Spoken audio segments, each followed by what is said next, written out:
The Civil War was 4 years of intense fighting and bloodshed that drove America to its knees and nearly into extinction. Much is known about the battles that occurred, but many of the more interesting stories are often overlooked. By 1861, there were only 3 Western countries that permitted slavery: Cuba, Brazil, and the United States.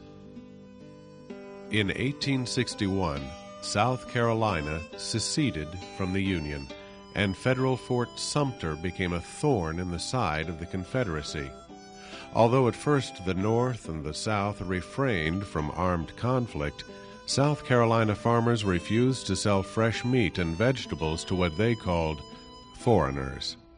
As a result, the troops stationed at Fort Sumter were on the verge of starvation when a boat sent by a humanitarian South Carolina Army quartermaster arrived with 200 pounds of beef and bags of vegetables.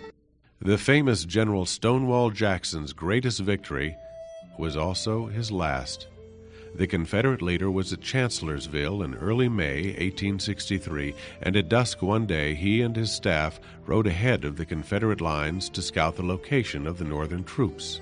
As he returned to the Confederate lines, he was mistakenly shot by his own men, receiving a minie-ball, the most common ammunition of the time, in the palm of his right hand, another through the left wrist, and a third through the left arm above the elbow. His left arm was amputated, and a Reverend Lacey took it back to the Lacey farm a mile from the hospital and buried it near the house, making sure to leave a marker indicating that it was Jackson's arm. By the time of Lincoln's assassination in April of 1865, the South was in utter chaos, and the devastation of the Civil War was perhaps worse in America's South than the devastation in Europe after both World Wars.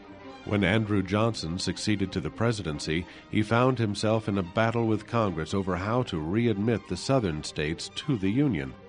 Johnson's attempted veto of the Civil Rights Act of 1866 made both his power and his popularity shrink rapidly.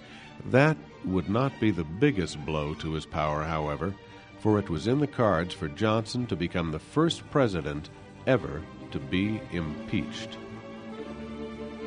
On the heels of his other political conflicts, when Johnson tried to dismiss an official appointed by the Senate without getting the consent of the Senate, it was the last straw.